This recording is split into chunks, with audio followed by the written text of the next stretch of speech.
सोचिए, एक ऐसा केस जिसने पूरी दुनिया का ध्यान अपनी ओर खींचा हो, वो अचानक खत्म हो जाए। हाल ही में अमेरिका में एक बेहद बड़ा और चौंकाने वाला फैसला लिया गया। भारतीय अरबपति गौतम अडानी के खिलाफ चल रहे संघीय धोखाधड़ी के आरोप अचानक और स्थायी रूप से वापस ले लिए गए हैं। ये कोई आम खबर नहीं है, बल्कि अंतर्राष्ट्रीय व्यापार और कानून की दुनिया का एक बहुत बड़ा टर्निंग पॉइंट है।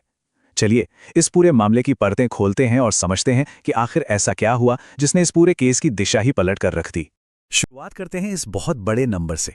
25 करोड़ डॉलर यानी 250 मिलियन डॉलर। ये कोई छोटा मोटा अमाउंट नहीं है, बल्कि ये वो कथित रिश्वत की रकम है जो नवंबर 2024 में ब्रुकलिन में दायर किए गए अभियोग के बिल्कुल केंद्र में थी। इतने ऊंचे दांव और इतनी भारी भरकम रकम, इसी वजह से इस केस ने रातों रात पूरी दुनिया के फाइनेंशियल मार्केट्स और राजनीतिक हलकों का ध्यान अपनी ओर खींच लिया था। एक तरफ इतने गंभीर आरोप और दूसरी तरफ एकदम से केस का खत्म हो जाना, ये वाकई कई बड़े सवाल खड़े करता है। आगे बढ़ने से पहले जल्दी से देख लेते हैं कि आज के इस एजेंडे में हम क्या क्या कवर करने वाले हैं। सबसे पहले मल्टी बिलियन डॉलर की शुरुआती आरोपों पर बात होगी, फिर अमेरिकी अधिकार क्षेत्र या जुरिस्डिक्शन की पहेली को सुलझाएंगे। तीसरा बिंदु होगा कि ये केस अचानक ढह क्यों गया। चौथे हिस्से में आलोचकों और समर्थकों के तर्कों को न्यूट्रल नजरिए से देखेंगे और अंत में समझेंगे कि मार्केट ने इस पर कैसे रिएक्ट किया। तो चलिए, पहले सेक्शन से शुरू करते हैं, the multi billion dollar allegations. आइए इसे थोड़ा डिकोड करते हैं। बाइडेन प्रशासन के समय डिपार्टमेंट ऑफ जस्टिस की मूल थ्योरी आखिर थी क्या? असल में यह थ्योरी 3 स्पष्ट कदमों में बटी थी।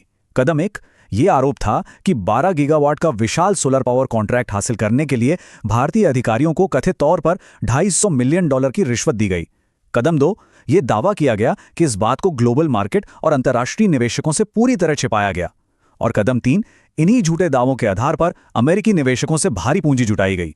तो कुल मिलाकर इसी आधार पर सिक्योरिटीज फ्रॉड, वायर फ्रॉड और साजिश रचने के गंभीर क्रिमिनल चार्ज लगाए गए थे। अब आते हैं दूसरे सेक्शन पे, अमेरिकी अधिकार क्षेत्र या द यूएस ज्यूरिसडिक्शन पजल। इन आरोपों को देखने के बाद एक बड़ा कानूनी सवाल उठता है। अमेरिका की अदालतें एक भारतीय नागरिक पर उस काम के लिए मुकदमा क्यों चलाना चाहती थीं जो कथित तौर पर भारत के अंदर ही हुआ था? इसके लिए एक भारी भरकम कानूनी शब्द का इस्तेमाल होता है, एक्स्ट्रा टेरिटोरियल ज्यूरिसडिक्शन, यानी क्षेत्रातीत अधिकार। सीधे शब्दों में समझें तो ये एक ऐसा नियम है जो किसी देश को विदेशी धरती पर हुए कामों पर मुकदमा चलाने का अधिकार देता है। अमेरिका का तर्क था कि चूंकि प्रोजेक्ट के लिए पैसा अमेरिकी निवेशकों से आया और अमेरिकी फाइनेंशियल सिस्टम का इस्तेमाल हुआ, इसलिए सुनवाई उनके यहां होनी चाहिए। लेकिन कानूनी जानकारों का स्पष्ट रूप से मानना था कि यह दावा काफी कमजोर था, क्योंकि मुख्य अपराध, कथित अपराध भारत में हुआ था, जिससे बिना स्थानीय जांच के इसे अमेरिकी कोर्ट में साबित करना बेहद मुश्किल था। यहीं से कहानी हमारे तीसरे सेक्शन की तरफ मुड़ती है, व्हाई द केस कोलैप्स्ड, यानी ये केस क्यों गिर गया। ये इस पूरे विश्लेषण का सबसे बड़ा टर्निंग पॉइंट है।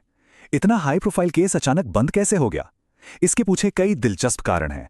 पहला, जैसा कि हमने देखा, कानूनी विशेषज्ञों के अनुसार अमेरिका के बाहर उनका जुरिसडिक्शन बहुत कमजोर था। दूसरा बड़ा कारण है सबूतों की कमी। एक क्रिमिनल केस में बिना किसी संदेह के ठोस सबूत चाहिए होते हैं। चूंकि भारत में इस मामले पर कोई घरेलू आपराधिक मामला दर्ज नहीं था, इसलिए विदेशी धरती पर बिना भारतीय एजेंसियों के सहयोग के इसे साबित करना लगभग नामुमकिन हो रहा था। तीसरा कारण था अमेरिका का बदलता राजनीतिक माहौल। ट्रंप प्रशासन के आने से व्यापार के प्रति दृष्टिकोण में बदलाव आया है। और एक बड़ा रणनीतिक कदम यह भी रहा कि बचाव पक्ष ने डोनाल्ड ट्रंप के निजी वकील रॉबर्ट गिफ्रा को नियुक्त किया था। उन्होंने जुरिसडिक्शन और सबूतों को लेकर इतनी मजबूती से केस रखा कि अंततः इसे बंद करने का फैसला ले लिया गया। अब रुक करते हैं चौथे सेक्शन का, आलोचक बनाम समर्थक। जब इतना बड़ा केस अचानक खारिज होता है तो जाहिर है राजनीतिक और कानूनी गलियारों से अलग अलग प्रतिक्रियाएं आती हैं। आइए बिना कोई पक्ष लिए इसे समझते हैं। एक तरफ आलोचकों का मानना है कि यह फैसला दिखाता है कि अरबपतियों के लिए न्याय के नियम अलग हैं। उनका कहना है कि इस कदम से अमेरिका की साख गिरती है और दुनिया भर में एंटी करप्शन नियम कमजोर होते हैं। वहीं दूसरी तरफ समर्थकों और सरकारी अधिकारियों का तर्क एकदम उल्टा है।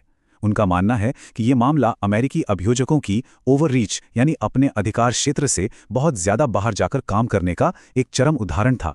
उनकी दलील है कि केस शुरुआत से ही कमजोर बुनियाद पर टिका था, खासकर तब जब भारत में ही कोई चार्ज नहीं था, तो अमेरिका का इसमें दखल देना सही नहीं था।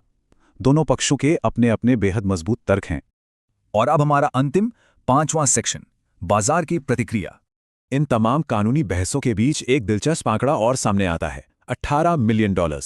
लेकिन ध्यान रहे, इसका उस खारिज हुए क्रिमिनल केस से कोई संबंध नहीं है, बल्कि ये एक पैरेलल सिविल फ्रॉड केस का सेटलमेंट है जो SEC के साथ हुआ है। गौतम अडानी और उनके भतीजे ने बिना आरोपों को स्वीकार या अस्वीकार किए इस पर सहमति जताई। इसके अलावा $275 मिलियन का एक अलग सेटलमेंट भी हुआ है। इससे एक बात साफ होती है कि क्रिमिनल केस बंद होने का मतलब ये नहीं था कि सारे मामले खत्म हो गए, लेकिन जो सबसे बड़ा क्रिमिनल खतरा था वो जरूर टल गया। और उस बड़े खतरे के टलने का सबसे सीधा असर कहां दिखा? बिल्कुल, स्टॉक मार्केट पर। फैसले की खबर आते ही अडानी ग्रुप के शेयरों में 3% तक का उछाल देखा गया। पिछले कई महीनों से जो क्रिमिनल मुकदमे और प्रत्यर्पण की एक अनिश्चितता छाई हुई थी, वो अब खत्म हो गई है। बाजार को हमेशा क्लैरिटी पसंद होती है। इस कानूनी बाधा के हटने से निवेशकों का विश्वास पूरी तरह लौट आया है और माना जा रहा है कि कंपनी के लिए इंटरनेशनल फाइनेंसिंग के रास्ते अब फिर से खुल जाएंगे, जिसका असर फ्यूचर स्टॉक परफॉर्मेंस पर साफ देखा जा सकेगा। तो अंत में एक बहुत ही गहरा सवाल मन में आता है, क्या यह नतीजा अंतर्राष्ट्रीय कॉर्पोरेट कानून की सीमाओं को हमेशा के लिए बदल देगा?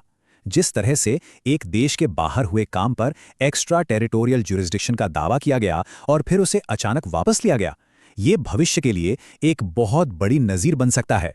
क्या आगे भी दुनिया भर में बहुराष्ट्रीय कंपनियों की जवाबदेही में इसी तरह के फैसले देखने को मिलेंगे? ये सोचने वाली बात है। इस विश्लेषण में शामिल होने के लिए बहुत बहुत धन्यवाद।